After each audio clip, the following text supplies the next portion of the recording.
I love there's faces that I don't know. New That's exciting. partners.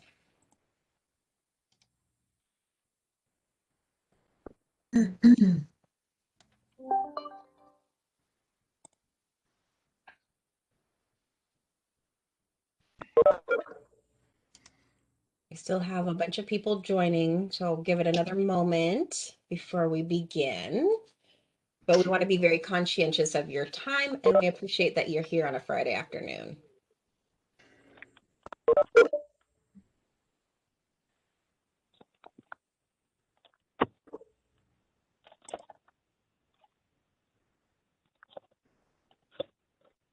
And if you are a call-in user, if you could make sure to mute yourself so we don't have background noise, that would be greatly appreciated. If I mute you on my end, then you can't unmute yourself.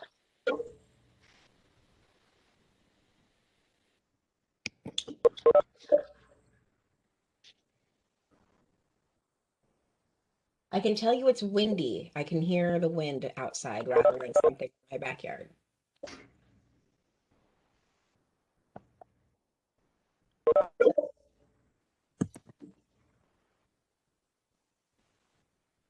Okay, well, let's go ahead and get started, Tom, since we have so many people and we don't want to go too long on this. Okay. So, hello everyone, happy Friday. We are here about the TERA rental assistance funding, and we're excited to have everyone here. We're excited to get this money out to the people who need it and to be working with all you wonderful people and organizations. And so I'm here with Rebecca, and we're going to be co-hosting it together. And next slide. Oh, you did that. Thank you. So please keep yourself on mute, and if you need to, you can add questions to the chat as we go along. We'll try to keep an eye on that for you. So this meeting will be recorded, and we'll provide a copy of the recording for you later on. For time's sake, we're not going to be introducing everybody, but we're very excited to have everyone here, and we do appreciate you coming to attend. Please don't hesitate to ask questions, and we'll be available after the meeting to answer additional questions. Next slide, please. So for today, we're going to cover in eligibility, local program design, forms, HMIS updates and deadlines, billing, and questions and answers. Next, please.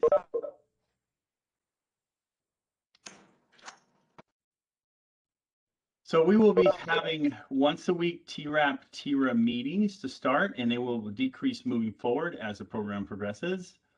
We have both TERA and TERA funds. Both are federal treasury dollars. TERA comes through the State Department of Commerce, and TERA was awarded directly to Clark County from the Treasury Department.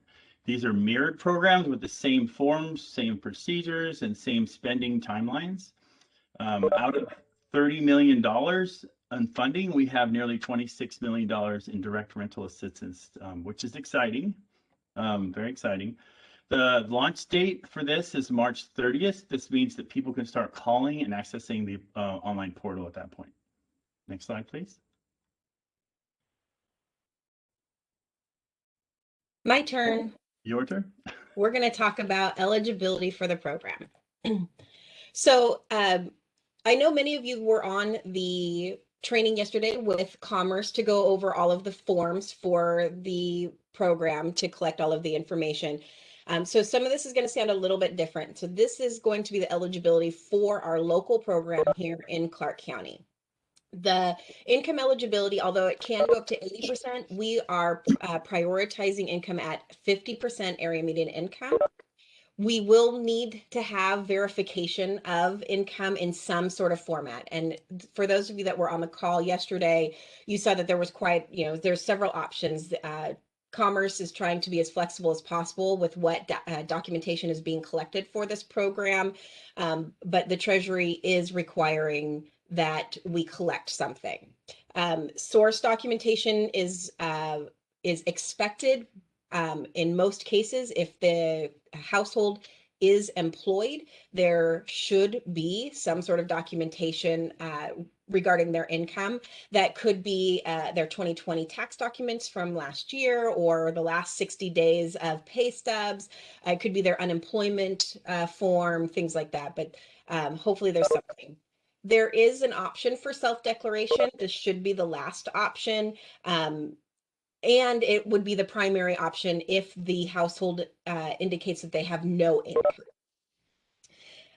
And then when appropriate, grantees can rely on an attestation from a case manager that has worked with this household in the past. So if they are brand new to you, this would not be a legitimate use of doing the case manager attestation. It's going to get me every time today. But if this is a household that you have been working with for a while now, then, and you know that they have, been looking for employment and just haven't done it, then that is fine. That would be an eligible way to document their eligibility. And again, if you have questions, please don't hesitate to raise your hand or unmute yourself and ask them during the presentation, and we'll try to get to all the questions for you guys. So we are going to have some fun during this presentation, and we're going to ask you some poll questions throughout, just to make sure that you guys, that we are explaining the information well enough that you guys understand how to operate the program. So throughout here, we will have a test your knowledge slide, and I will pop up a poll that you can respond to see how we're doing. So I'm going to open this poll, and our first question is, Wanda Maximoff's SSDI award letter has been lost due to a strange, unexpected explosion. What are our options? We can ask Wanda to contact the Social Security office to get a new letter. We can just deny Wanda services, or we can complete the eligibility self-declaration form. So go ahead and choose the best option. We'll give it just a little bit more time.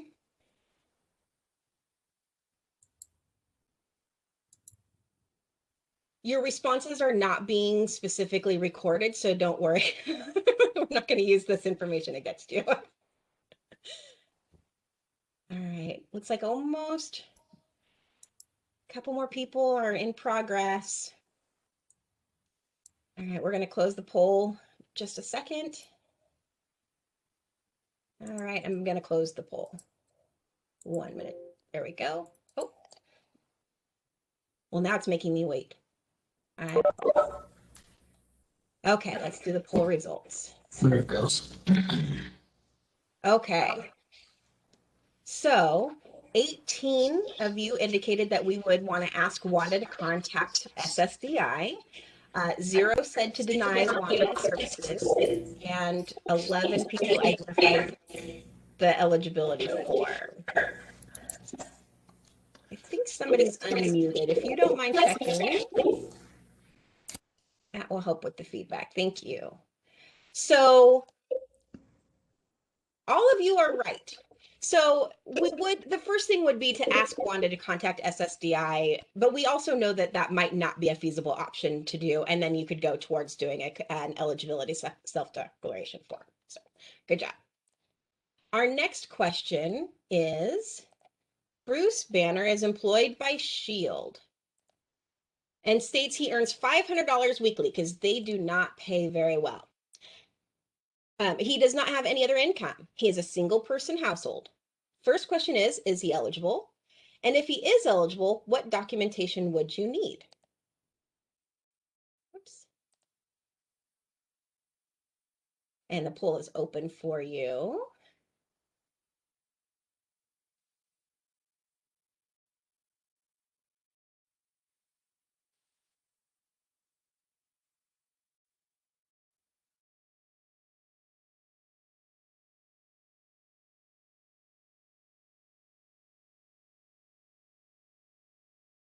This one requires just a little bit of math, I know. Math on a Friday afternoon. Math on a Friday afternoon is better than math than first thing in the morning, though. Probably should have done a math warning alert. All right. 15 seconds.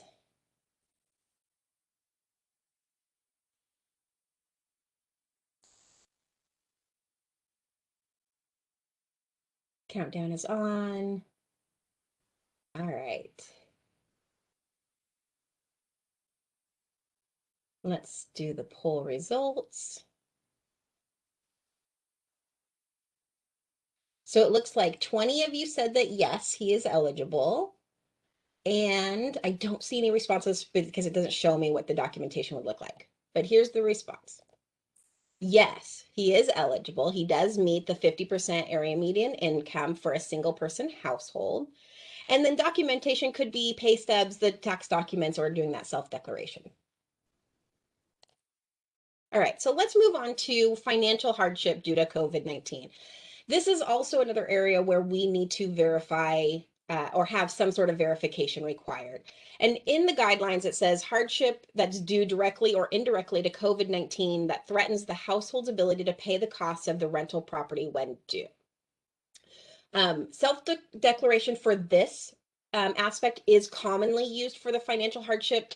But if you have unemployment benefits or a statement that they're receiving unemployment, that can work for both their income and their financial hardship documentation. So that one is a twofer.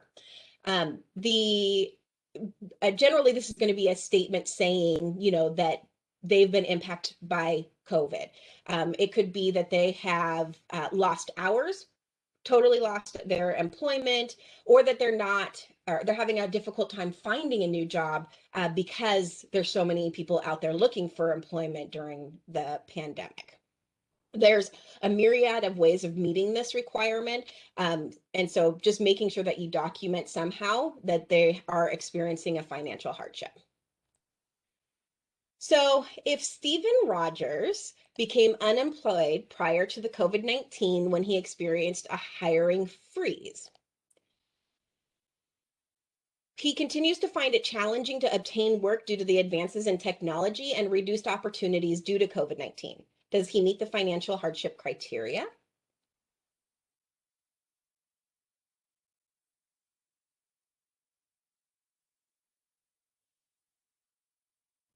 The second question should be, does everybody know who Stephen Rogers is? I know Dale does. There should be a familiar theme here, but if you don't know, we'll let you know at the end.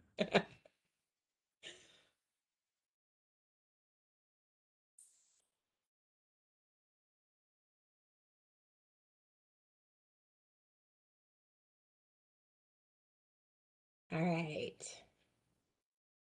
A couple more people still responding. 15 more seconds.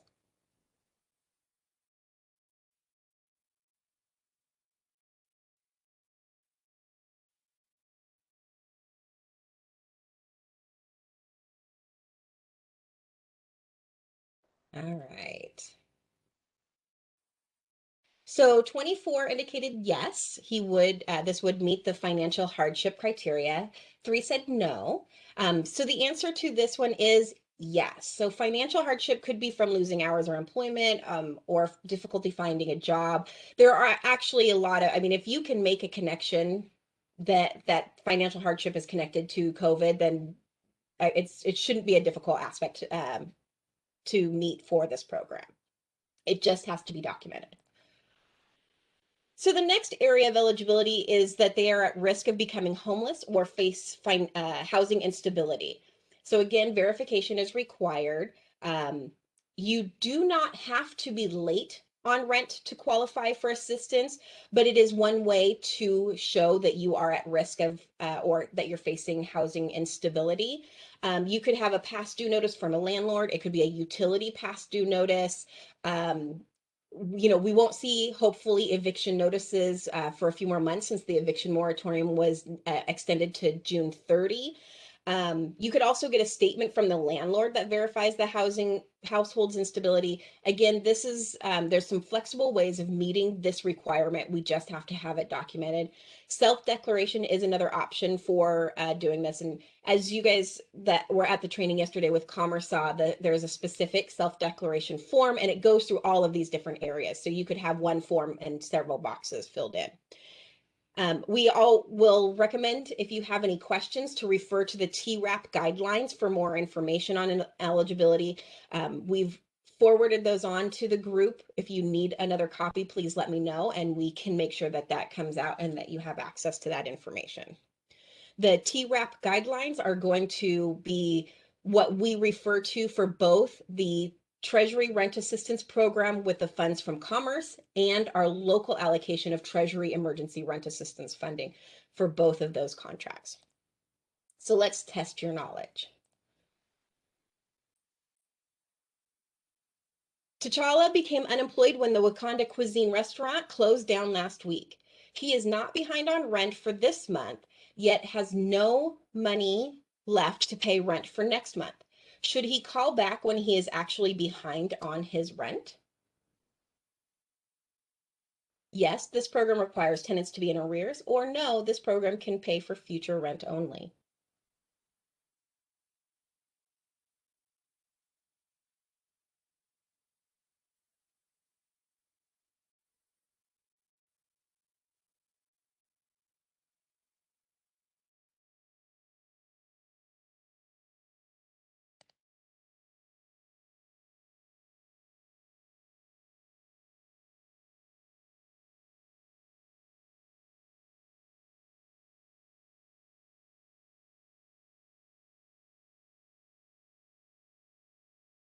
We have 15 seconds.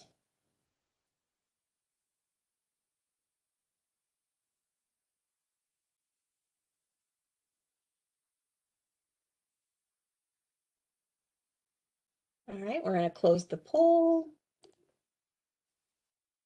and show you the results. So 7 said yes, this program requires tenants to be in arrears, and 18 said no, this program can pay future rent only. So the answer is no, this program can pay for future rent only. It can pay up to 3 months moving forward. The program can pay for a total of 12 months, including arrears and future months. Priority should be on paying arrears first before paying any future rent. So verification types. So as I've been saying, documentation for getting all of this is very flexible, but there is a requirement for the verification. But getting verification can be difficult during a pandemic. And so Commerce is being flexible, and we are mirroring the flexibility that there's a variety of ways that you can make sure that you get the proper signed documents from the households and from the landlords. So photocopies or digital photographs of documents are allowed. Emails are allowed for applicants. It's suggested that the caseworkers initiate an email, and this doesn't have to be verbatim, but it's basically just an idea so that they are attesting to what they're saying, right? Do you attest that the information provided is true to the best of your knowledge? They respond yes, and that's great. That's fine. We can accept attestations from employers, landlords, caseworkers, or others with knowledge of the household circumstances. Electronic signatures for all documentation types are allowable. That could be DocuSign, it could be waiver sign. If you use another electronic signature application, that would also be allowed. And then self-declaration under limited circumstances as the last resort, but you would still need to get some sort of signature by one of the above options. And again, if you have questions, refer to the TRAP guidelines for more information. So we're going to test your knowledge.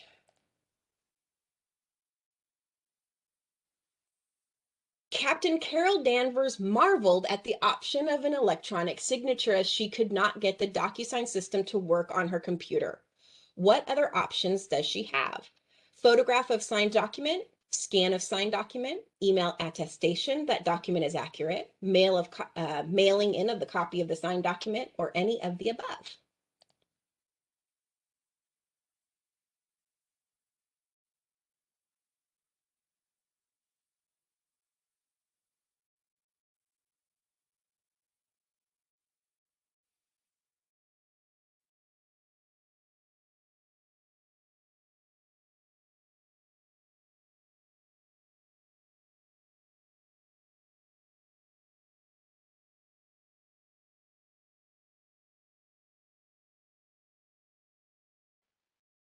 Looks like we just have a couple more people that are considering the answers.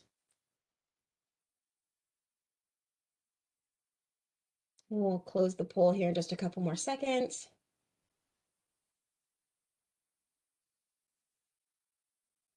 All right.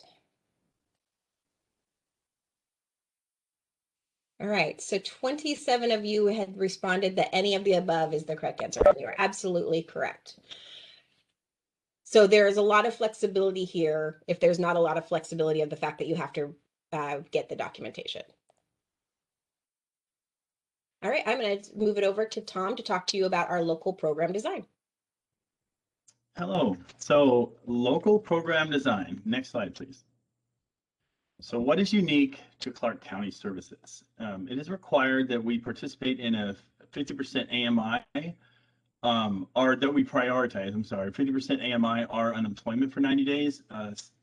Setting our income limit at 50% AMI is how we are prioritizing for those at 50% AMI and those likely to be unemployed. We have one-time access limit. Once served, applicants will not return later for more services. For utility assistance, applicants will be referred to Clark Public Utilities and will only receive assistance with past due utility bills. Applicants can only receive 12 months worth of assistance. This is in combination with utilities and rent, regardless of which is paid for any given month. Exceptions to this are utilities which are included in the lease. They will be treated as rent. Internet that is needed to access households due to COVID-19 restrictions, to assist households due to COVID-19 restrictions can be included. However, special policies will need to be developed around this. Next slide, please. Hey, Tom, I have a question going back to the other slide. So I see at the top, it specifies prioritizing 50% AMI or those unemployed for 90 days. Yes. And so someone has been unemployed for 90 days, but they are not under the 50% AMI threshold. At this point, may they be served? No, because we are setting the limit at 50% AMI. The requirement is we have to prioritize one or the other. It's not that that's a requirement, but we are setting that requirement locally at 50% to help meet that prioritization needs and because of limited funding. So it might be more that those under 50% AMI, at or under 50% AMI, and unemployed for 90 days would be prioritized within our community. They could be, but we're not going to, so we're not having to specifically prioritize those under unemployed for 90 days because we're prioritizing those at 50% AMI, or we're setting a limit at 50% AMI. So we're automatically prioritizing them because it's a prioritization of 50% AMI or those unemployed. So just to add a little clarification, so Treasury is requiring both of these prioritizations, prioritizing 50% area median income and those who are unemployed for 90 days. It is our belief that by prioritizing and only serving those who are at 50% of the area median income, will also prioritize those who are have been unemployed for 90 days, for at least 90 days. So that we would then meet that requirement rather than having to make that an actual eligibility criteria for our location, for our community. Thank you, Rebecca. Any other thoughts for this?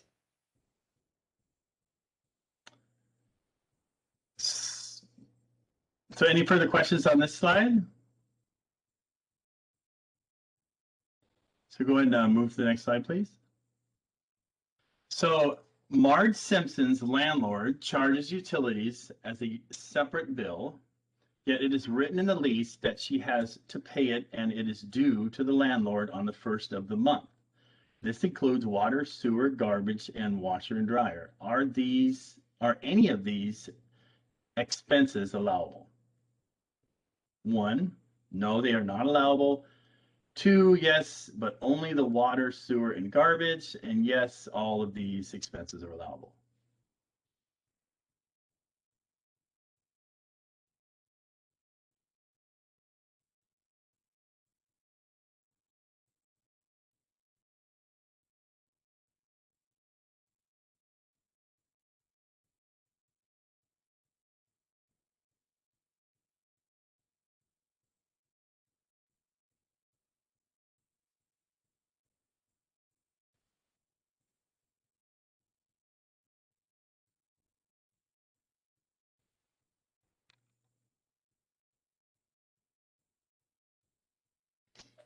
Ten more seconds.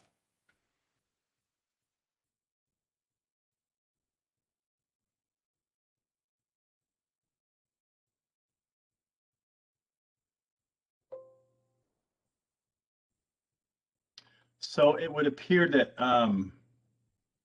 that there were 3 people who said no, they are not allowable. There are 15 who said yes, but only water, sewer, garbage, and 12 who said yes, all these are acceptable. So actually the correct answer is C. All these, if they are included in the lease, written the lease as a required expense, then they would be allowable. We are, just a caveat to that, we are verifying with Commerce right now about the washer dryer fees, but we do believe at this time that they are included in as rent. And if that changes, we will definitely notify everyone here. I've got a question. Sure. A lot of leases that we see sometimes have storage unit and or car parking fees on the lease. Would that be considered rent as well? From our understanding, as long as it's a required on the lease as part of the payment to it will be considered as rent. So would that include pet rent as well for those who have animals and are charged a So- fee? Rebecca, we might have to propose that question to Commerce, don't you think?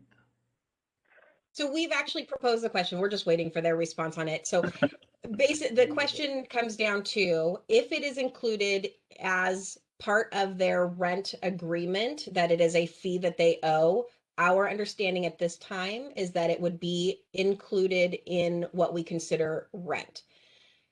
If it's an additional fee, then that's not included or not a regular payment, then it would not be included as part of their rent. If that changes, we will make sure that we get notification out to everyone as fast as possible. So as we had previously mentioned, there is a limit for 12 months worth of assistance. And this is unique to Clark County because there was a possibility of having it up to 15 months, but we're going to set the cap at 12. You can pay as far back as March 13th, 2020. However, you'll need to prorate that month if you're going to be paying it. So you can pay due rent up to you can pay past due rent up to 12 months, and past due rent is any rent that is late, even if it is current months. If you have not reached the 12 months limit, you can pay up to 3 months of future rent. Households who receive ERAP assistance are eligible for this funding also, as long as you do not pay for the same months. Providers may elect not to allow payments directly to applicants for rental assistance.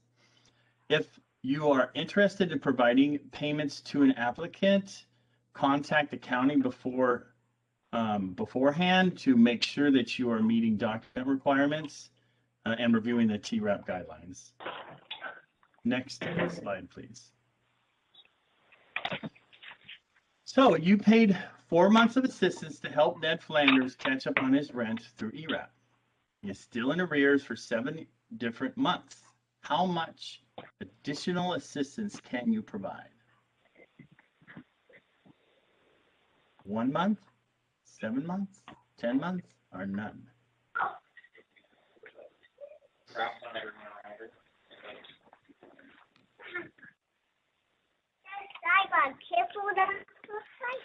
Somebody, I can hear someone's background.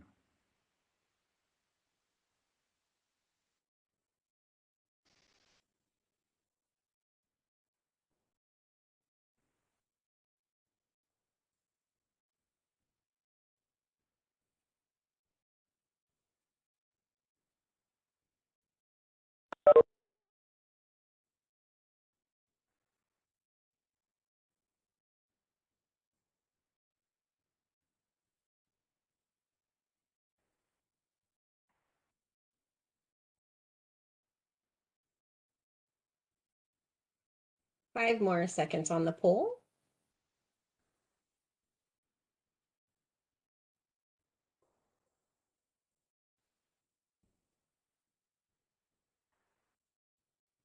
So looks like 3 people said 1 more month, 7 people or 11 people said 7 more months, 8 people said 10 more months, 1 person said none. So the correct answer actually is 10 months. So the reason for that is because so if you paid 4 months worth of assistance for Ned Flanders and he still owes an arrears of 7 additional months, so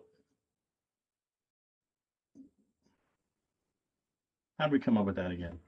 No problem. So ERAP does not influence the assistance that they can receive through this new Treasury assistance. So you, first of all, you just get rid of that 4 months of assistance. It doesn't matter. They've already received that.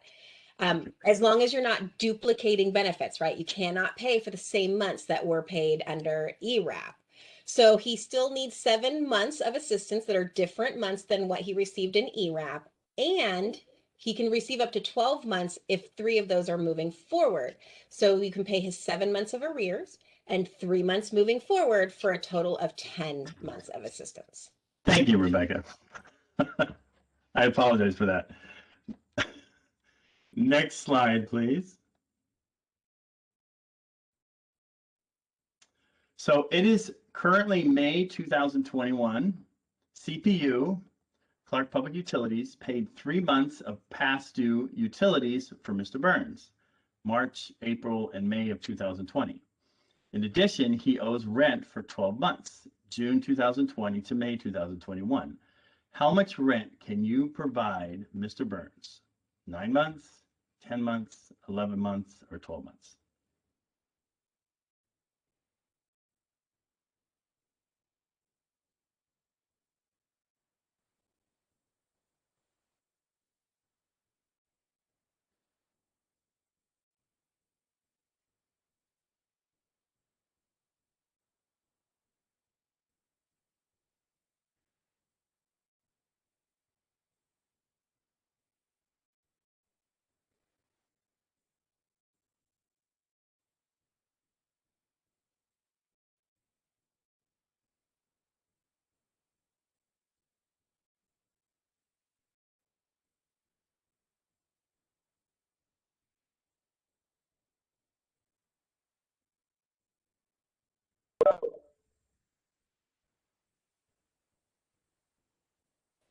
Five more seconds.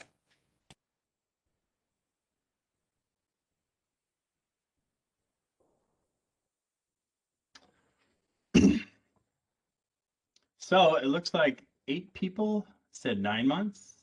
Nobody said 10. Nobody said 11. Some said 16 said 12. So the correct answer is actually 9 months. And the reason for that is because there was 3 months already paid by the CPU. So that only, even though he owes 12 months, he's only eligible to receive an additional 9 months worth of assistance. And if you have a household that you are working with that has utility arrears, I recommend that you connect with CPU so that we make sure, because I know their priority is to make sure that rent gets paid before utilities. So they want to work with us to make sure that the rental part gets paid, and then they can look for other fundings to help that household pay additional rental arrears if needed. And the best part of that slide was that I got the math right. Next, oh, thank you, Rebecca.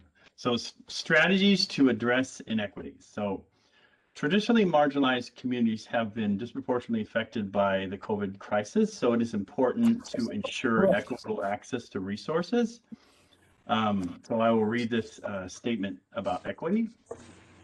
Equitable access means that the race and ethnicity of people entering TRAP and TERA are similar to the community demographics.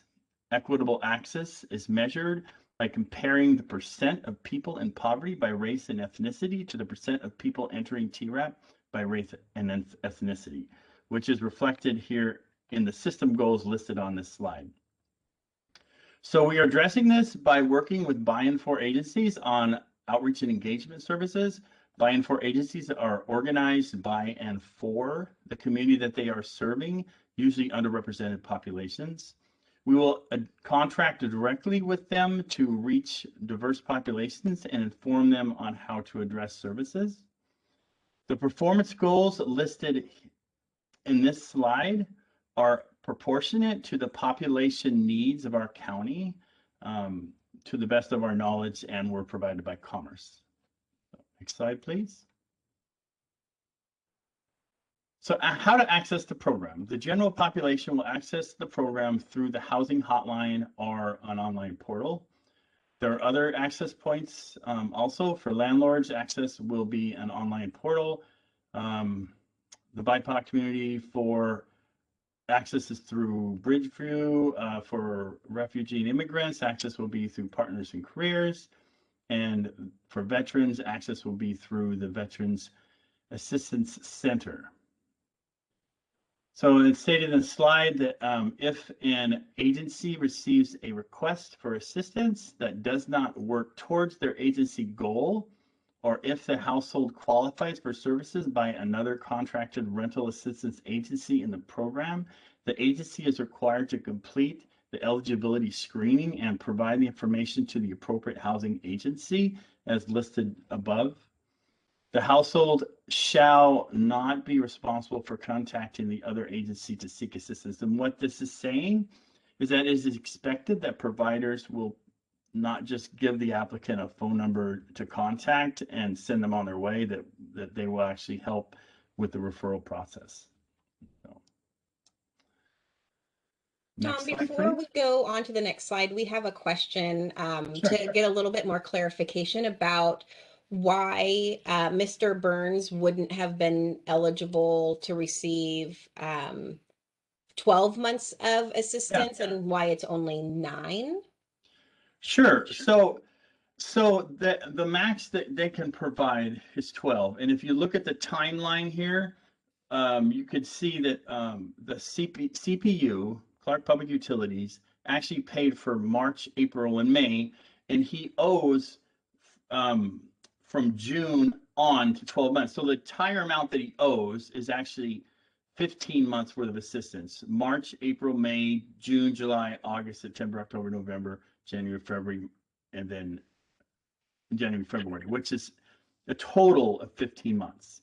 So because CPU already paid and helped him for 3 months, that only leaves 12 or 9 months left. Now, had CPU assisted in the same months in which you were going to assist them with, then it would be 12 months. Does that make sense? Or do you need... To further clarify, so CPU is receiving an allocation of the TRAP and the Treasury funds, and that's what they're using to pay. So it doesn't matter what the assistance is, it goes by what the month is because it is the same pot of funds from us. And it sounds like we have clarified that situation. Yeah, there's another question though. It says that it was confusing because because the CPU is paying utilities, and so regardless of the type of services, whether it be utilities or rent, if there's a payment in that month, it's considered a payment in that month, and it goes towards the 12 months.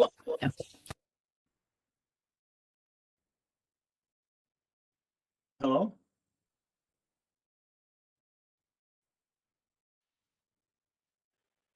We can clarify a little more if there's another question, but can individuals once helped for less than 12 months come back later and ask for additional assistance as long as does not exceed 12? No, unfortunately, this is one-time access into the program. That it is separate between CPU and rent. So they can get assistance with rent from a housing provider and separately from CPU if they pay separate electricity to CPU. So that would technically be two entrances into the program, but they would not be able to get rent and come back for additional rent, or get utility and come back for additional utility. How are we going to know what CPU paid when we're trying to do rent and vice versa?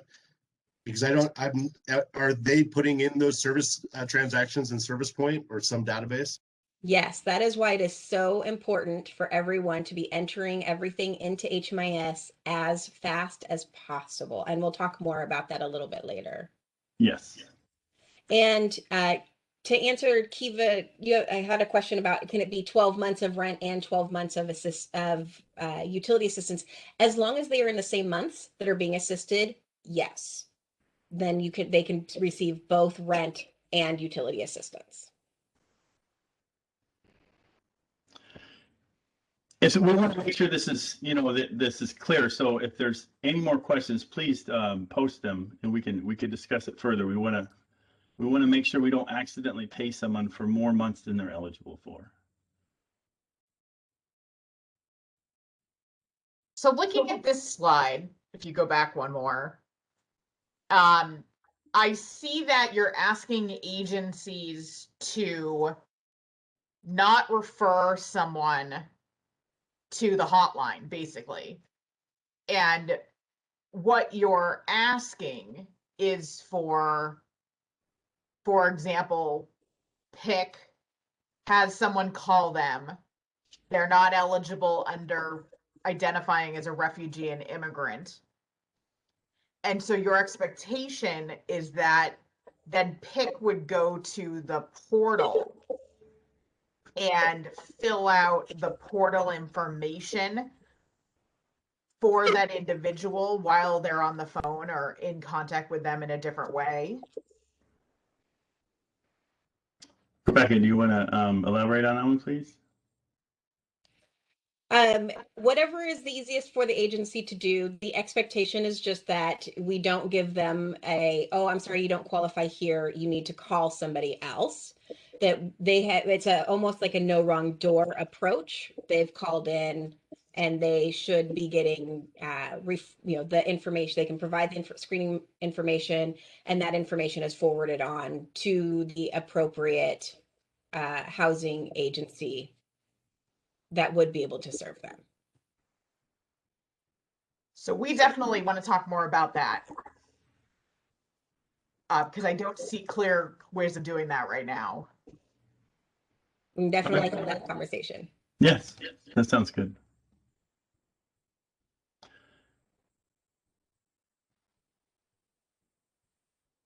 So local program design continued. FMR will be set at 150% if the lease or lease equivalent is obtained. Otherwise, it will be 100% FMR if you use a self-declaration. Remember to keep in mind that FMRs change each year, and the correct FMR should be used for the month you are paying for. And for instance, if you were to pay a 2020 rent, you should be using 2020 FMR. The exceptions would be for when the rents change in October. We are required to obtain a lease if there is one available. However, there is flexibility in the absence of an existing lease. If you need to refer to, you probably need to return to the TERA guidelines or the housing information eligibility sheet for more information on documentation in the absence of a lease. Next slide, please. Before we move on, we had one more question about rent and utilities. And the question is it possible to get 12 months of rent and 12 months of utilities if they are in the same month from two different agencies? And the response to that is that housing providers are only allowed to pay rent and then utilities that are paid to the landlord. If the household has electricity arrears due to CPU, then the household should be referred to CPU for assistance. The only utility services agency we're going to be using is CPU and for electricity bills. This is to make it so that it's fair access for all households coming into the system so that they, one household that goes to one agency doesn't receive more services than another agency, than if they were referred to a different agency. Any other questions regarding rent and utilities before we move on to the next slide?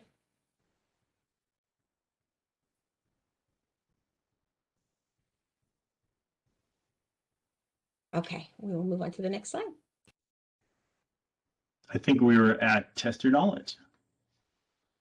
So test your knowledge. So hopefully people are familiar with the theme here on this one, but maybe not everybody. So Sideshow Bob owes 9 months of arrears for March through November 2020. His rent is $1,000 per month. He does not have a current lease. 2020 FMR for his unit is $900. 2020 FMR is $1,000. What is the amount of assistance Sideshow Bob can receive? So there's some math involved. So we have a warning, math required.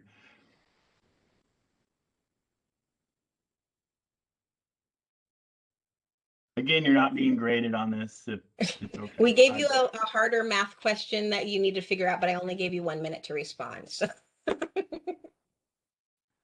I don't think I could do it without my calculator and a few minutes more time than.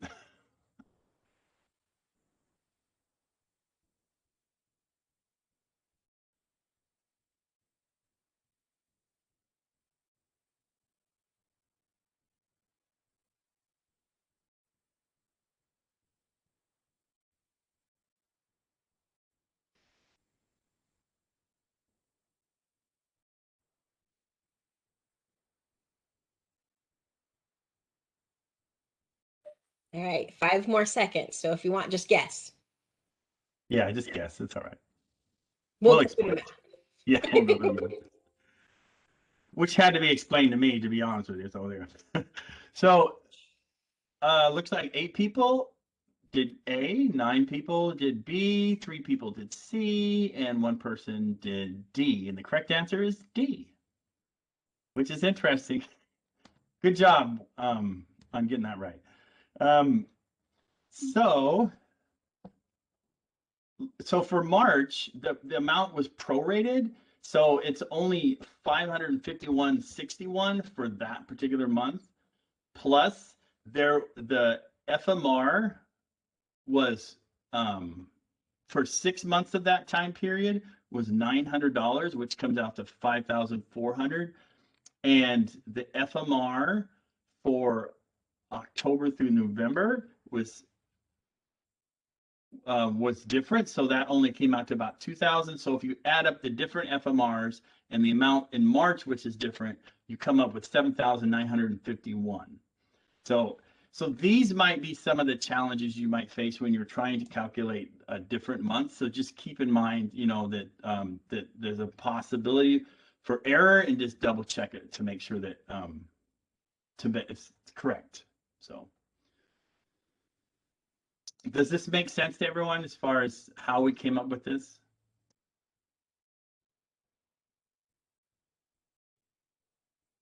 Okay. All right.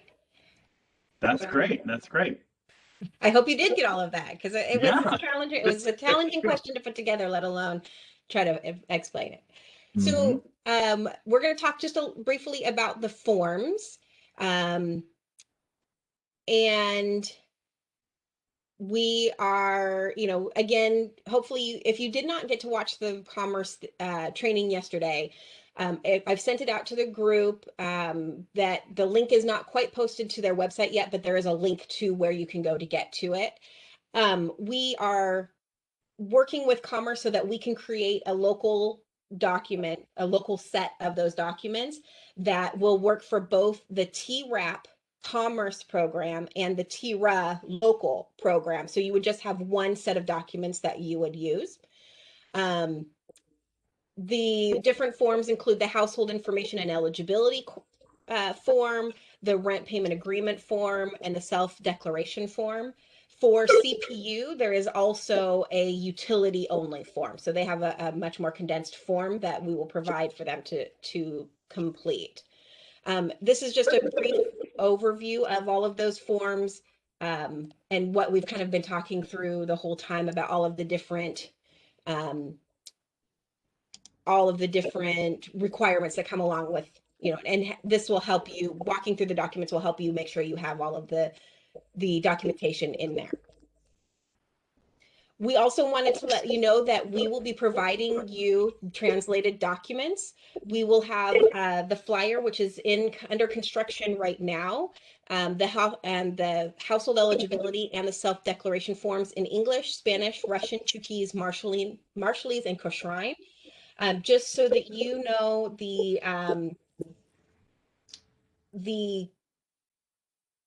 Chuukese, Marshallese, and Kosrain might take just a little bit longer to get to you, but I do have a specific person that is going to do that translation for us. And then we're going to provide the rent payment agreement form in English and Spanish. If you know of household or landlords specifically that would need this in a different language, or if there's a reason we should make sure that they are translated in another language, just let us know and we will make sure that it happens. But we wanted to focus on the languages we knew that the landlords would need. And so don't hesitate to reach out to us, and we'll make sure that that happens. I'm going to send it back to Tom.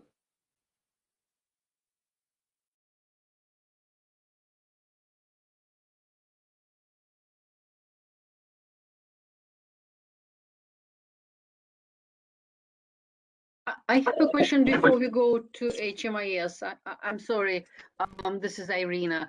The refugees and immigrants community often have difficulties with paying move-in expenses, like first and last month's rent, and sometimes deposit could be higher. How can we help them with that? Like, or would we be able to help them with that through TERA system?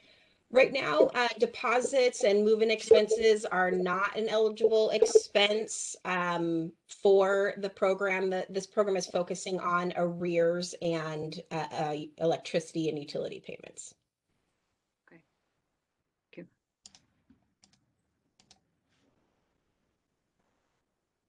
Any other questions before we move on to HMIS?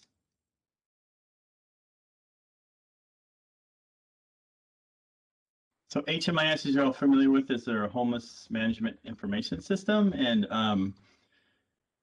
so you will need to upload a copy of the rent payment agreement form into HMIS. This is needed to verify which months have been paid, as utilities and rent have separate access points. So because you have rent from the provider being accessed there, and you'll have a separate access point for PCU, for electricity, and we do not want to risk paying more than 12 months worth of assistance. We will need to enter information into HMIS prior to making payment and no later than 5 days after enrollment. We want to be real time as much as possible to reduce the possibility of duplicate services. Timeline and accuracy is very important for this program. We will use this information to report to Commerce. Next slide, please. Don't forget the release of information. Oh, yes, thank you. Release information is needed in there, and then date range is the key. So everyone should sign a release of information. If they don't sign it, then we'll have to probably refer to the HMIS administrator as to how we're going to report those numbers. So next slide. Okay. So much of the data needed for HMIS will be included on the information eligibility form, such as the head of household, gender, race, birthday, for the head of household, number of household members, number of household members under 18, total month's income in AMI categories, client contact data, phone number, email, and street address, and household unemployment status, if 90 days or more. So, next slide, please. So most, but not all, additional information will be located on the rent payment agreement, such as the month's rent. Also, you will need to, which needs to be uploaded into HMIS. Also, you will need to find on the total. You will need to find the total amount of outstanding rental arrears before providing assistance, because this may be different than the actual amount that you may pay, and we need to report on that. So other information for HMIS includes the total amount of rental arrears paid, the total number of months rental arrears paid, total amount paid, and the total number of months of future rents paid. There will be additional information needed for our monthly report to Commerce that will not be included in HMIS, such as the number of households who have applied. So I think the way that we're considering doing that is that once you receive a referral, it's considered from the housing hotline, that's considered someone who's applied on your end, and then you'll report that number. If hopefully it's the same number as those people are served. So for additional information on training, please contact Dale Whitley at the Council for the Homeless. Any questions regarding HMIS? And please note that all the reporting requirements are not us. It is actually from the Treasury. They are wanting all of this information. Yes. It's not even Commerce. Commerce is not adding in any extra requirements on this. This is all coming from the Treasury. And we are trying, we really are trying to make this as simple a process as possible in every way possible. And the majority of this comes out of HMIS to the report. So one thing is that you'll want to make sure that you pull the HMIS report before you send us an invoice to verify the information is in there and accurate. Otherwise, we cannot approve your invoice for the rent assistance until it is accurate. So your invoice and your HMIS report should match when you're sending us a billing. So I will give it to you, Rebecca. Turn. Important date and deadlines. So again, the open date for the program is March 30th, 2021. The funds can go through December 31st, 2021, and that will be the final date that you can accrue any costs. There is a special requirement for these funds that we have 65% of the funds spent or obligated, but obligated in Treasury terms is spent, and that has to be done by September 30th. So we'll be watching very closely to make sure that agencies are spending quickly. The goal of this program is not to stretch the funds out between when we open, when you get your contract, through December. The goal is to serve as many households as you can as fast as possible. One, that way we meet the 65% spend out requirement, but also for jurisdictions that are not spending out, they will be reallocating those funds, and we want to be a community that they want to reallocate those funds to. And then another important deadline is that your program policies and procedures are due 10 days after the contract is fully executed. So hopefully you have started looking at the guidelines from Commerce, and there's a section in there that talks about what is required in your policies for the program. And I'm going to talk a little bit about them right now. And there's a lot of them. I'm going to add too, though, that the end date for December, so payments can be extended up to March 2022 as long as they're paid in 2021. Correct. Just You to can clarify. pay the future months of rent in December. Yeah. The costs have to be accrued in December. So your policies and procedures, hopefully they'll mirror or look very similar to the Commerce guidelines. Please don't recreate the wheel. Use what you have already available. Will need to include a grievance procedure. Hopefully you already have grievance procedures for other programs that you're doing. You'll need to include a termination and denial of service policy. You'll need to have a self-declaration policy, written self-declaration policy that states when you're going to be using the self-declaration documentation as verification of the requirements in the program. And the eligibility and prioritization policy is really more what we're telling you. We are prioritizing 50% of the area median income and households that have 90 days, have been unemployed for 90 days that also meet the 50% area median income. And then you will also need to include a method for informing tenants when a payment is made on their behalf. As a requirement, they have to be notified that the payments are made to their landlord. This could be sending them the payment form. Once it's been signed by the landlord, you can send that off to the household, the tenant, and they will see that the landlord has signed that those are the months of rent that they'll be receiving. And then just to reiterate, the eligibility and prioritization standards are set by us at the county level. We are not wanting to do any more prioritization beyond the 50%. Any questions about your policies and procedures?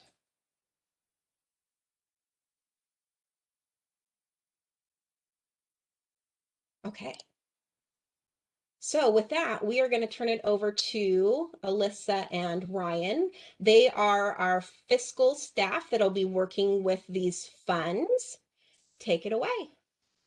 Hi, everyone. So fun time. I just got out of a treasury training for TERA and TREP funds, which was very exciting. So we're going to start off with definitions, and this is just for the purpose of the following slide so we don't get confused or freak you guys out. So when I say grants or refer to grants, this is your rent assistance and operations budget. So it's the TERA or the TREP funding, state or federal funds. If I'm referring to local funds, those are your flexible funds or your admin line in your budget table on your contract. And this funding is local county funds not related to the state or federal grants. Okay, so when you submit your billings and you're billing your grants, operating costs are allowed only if they are direct expenses related to delivering the program, financial assistance, housing stability, or meeting your reporting requirements. Operating costs allocated through an allocation plan are not allowed to be billed to the grants. Indirect costs are not allowed to be billed to the grants. Payroll has to be direct time charged. You cannot allocate payroll time. So anything allocated is not allowable to the grants, the TERA, the TREP funds. Next slide, please. Okay. So when billing the grants, they did this little cost test to see if your expenses are going to be allowable. And I don't know if Rebecca and them are putting them in the contract. If not, it's in the facts from the federal grant that I'm sure everybody has seen or received. The expenses are connected to a COVID emergency. The expense is necessary, and we put quotes around necessary, and so did they. And even in the meeting today, we get to deem what is necessary. And as long as we have policies and procedures and are using those procedures across the board, it's our determination of what is necessary. And I think right now it's going to be rent and utilities. So that's what's necessary right now. The expense is not filling a shortfall in government or agency revenues. The expense is not funded through another budget line item allotment or allocation as of March 27th, 2020, and the expense wouldn't exist without COVID or would be for a substantially different purpose. So if you answer yes to all these, you're good for billing to the grant. So when billing local funds, these funds are flexible, and this is where you're going to bill your indirect or any allocated expenses. And please don't purchase gift cards. They're not allowable at all. Is there any questions so far about this? I don't have my chat up. I don't see. There are no questions in the Okay. chat. Okay, good. So we again have a little test your knowledge or for examples. So you're going to buy a new desk for an employee that'll be working on both the TERA and TRAP programs. How would you bill this cost? Would you split the cost of the desk between the two grants based on your cost allocation plan? Would you split the cost of the desk in half and bill it 50-50 to the grants? Bill 100% of the cost to one of the grants, or not bill it at all? A desk is not an allowable expense.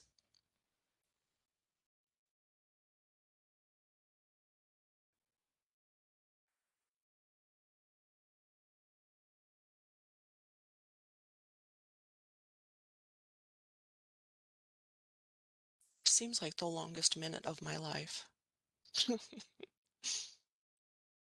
There's not even music. There's 20 seconds left. I haven't figured out how to do the music part of this, so. I need the Jeopardy theme or something. I have to say, I'm amazed at how you came in with that clip art of the split desk. Yeah. 5 more seconds. And that is not a hint to the answer, splitting it in half 50-50. And now I need a drum roll. You don't bill it all, you bill 100%. Okay, so the preferred answer is you can bill 100% of the cost to one of the grants. Or you don't bill it at all, but it is allowed and you can bill it to the grant. You just cannot allocate the cost of the desk out. Any questions, or we can go on to the next one? Okay. So you allocate your monthly rent and utilities across all of your programs. How do you bill the allocated portion of these expenses to TERA and TRAP? You bill these amounts to the admin line funded by local DCS funds. You bill as an operating cost based on your cost allocation plan. You don't bill it at all. Rent and utilities are not an allowable expense. Any of the above are okay.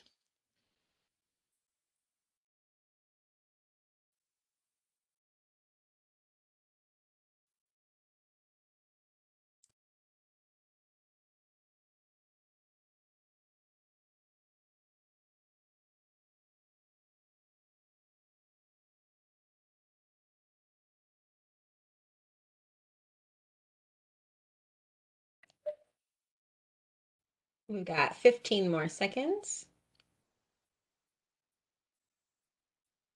A few more people haven't responded quite yet. 5 seconds.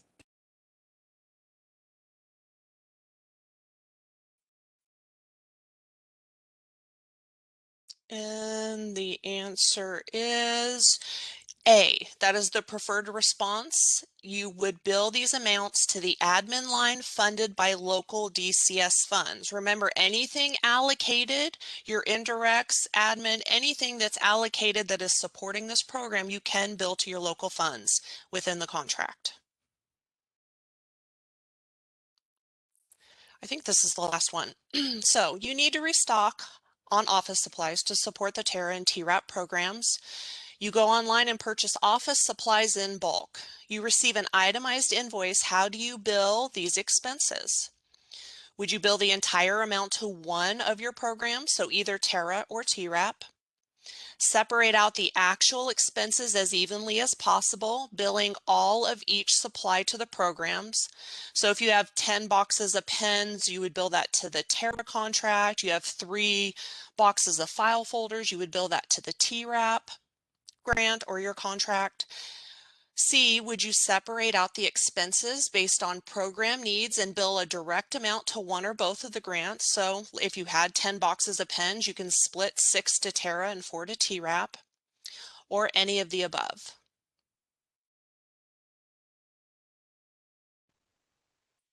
$15 more seconds. I like that you start the time when I start talking now, so I don't stay here so quiet for so long. And it's about to close. Put those guesses in. And there's your answers. Correct, any of the above. So as long as you are not allocating based on a cost allocation plan or a percentage, you can bill direct expenses as operating expenses to the grant.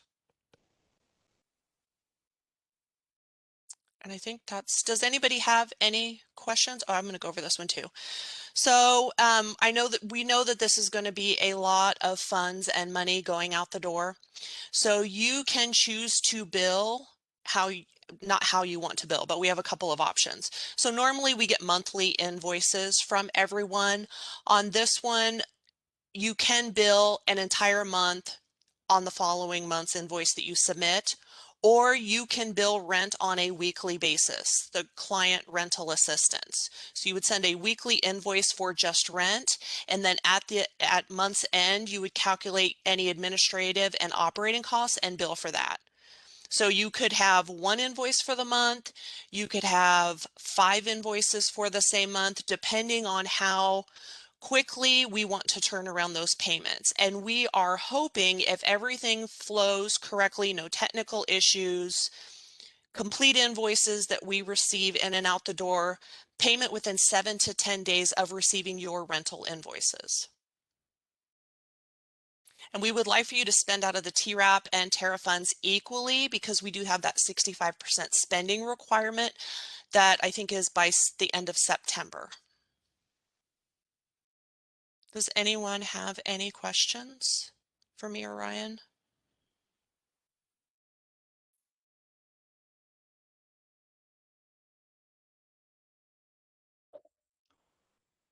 That just shows how good of a job you did. Hey. Yay. So now we just wanted to open it up to any final questions that you had about any of the program components that we talked about today. We know that it's a lot. We know this is more than what many of our providers did when they were helping us with the ERAP program. And stuff. And, please know that we will be here for technical assistance throughout the entire program, or, length of this program. And that's why it's important that you can attend the weekly meetings that we're going to have. So we'll keep you each week. We'll kind of give you updates on how we're doing with spending out, system wide, and with meeting our equity requirements and any other requirements that we have in the program. But especially we'll be there to answer questions. And if you're having any issues, then it can be a brainstorming session between the agencies. And there were a few unanswered questions here that, so we'll definitely get back to you on those. And we're going to have some discussions about the topic that was brought up regarding referrals. And we'll get back to you on that too, as referring to another agency and how that process might look. So.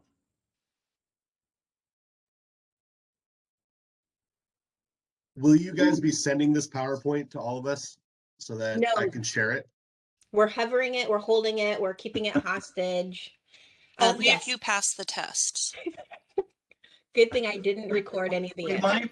We might block out the little spot where I didn't know the answer, but other than that. Yes, I will get once the recording is done, we're actually going to send it to our communications department. They'll put it into a YouTube link, which will make it a lot easier for everyone to view. And we'll send that out along with the PowerPoint so that you will have it in your hot little hands.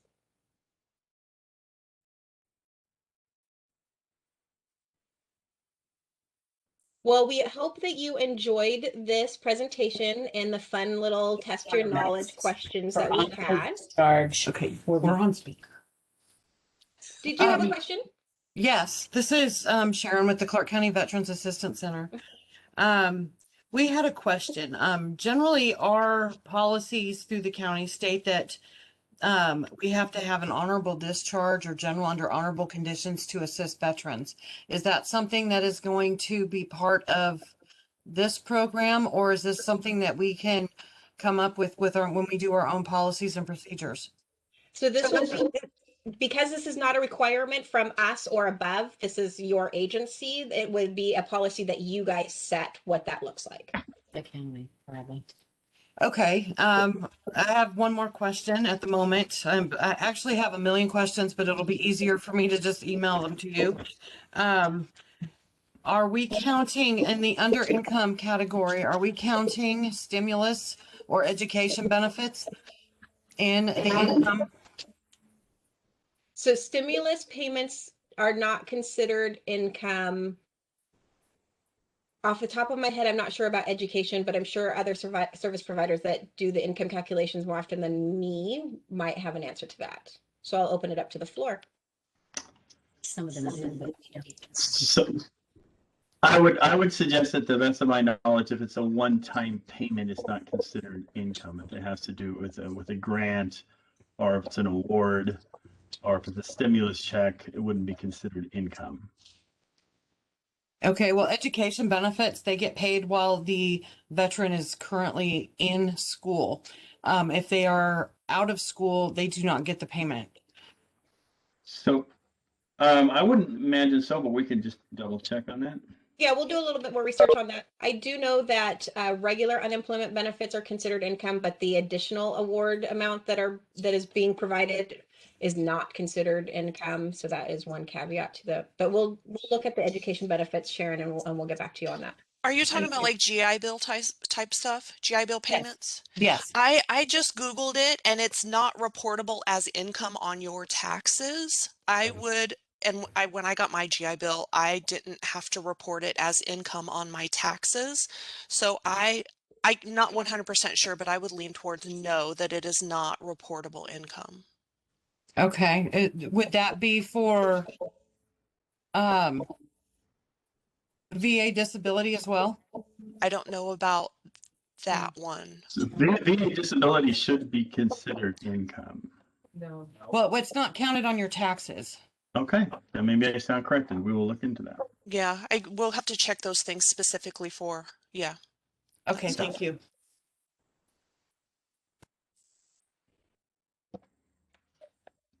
Any other questions? If not, I'm happy to let you guys have the last 10 minutes of the training time right to I yourself. have one more question on the lease. A lot of landlords are not renewing leases right now. So if we get a copy of a lease that actually shows that it's expired, is that okay? Or do we have to do a self-deck? We are asking that question of Commerce. That is one of the long list of things that we've been waiting for, and we were hoping they would respond before this training, but they have not. So they are looking into that. We have heard some guidance that they can be used for the arrears that are covered when the lease time was available, and that's not a problem. It's the question about paying future rent. The other caveat to that is many leases, not all, have a stipulation that if it expires, it automatically triggers a month to month, which then would be considered an active lease. So we will get more guidance and let you know specifically on that. And they did touch on that today in the training, and I was going to meet with you and Tom and Ryan and kind of go over the additional information that they gave us today. Okay. So we can follow up on that too with the providers.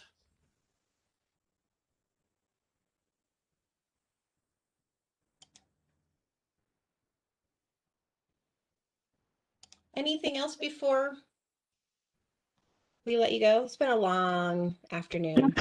Yes. It's been a long week. Like I'm done. We will get done a little bit early though.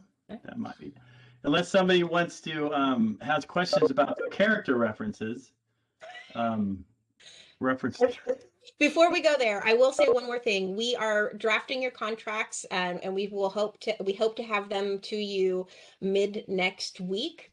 so that you can take review those and let us know if there's any questions or concerns once you actually have the contracts in your hand. And remember, it will be more than one contract. Almost all of our agencies are receiving both TERA and TRAP contracts. We'll notify you if you're only receiving one funding source. And that's what our next steps are for moving the program along. We will get you the flyer as soon as it's ready. A news release will be sent out at the end of next week, announcing the program to all of Clark County. And then on Tuesday, the program and all the fun will begin on Tuesday, March 30th. Rebecca, when will the new forms be ready?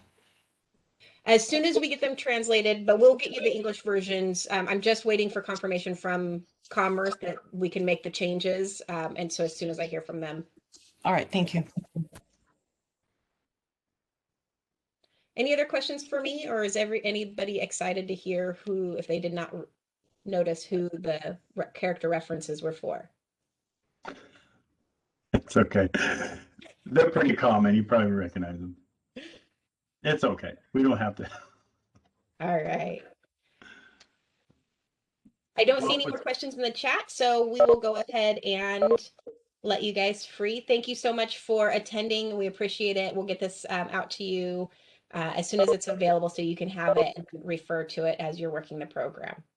We look forward to partnering with you guys for the next year on this program. It's a lot of money. I know none of us are used to seeing these amounts of dollars. So all of your partnerships are very important and we really appreciate it. Okay, thank you, everyone. Thanks.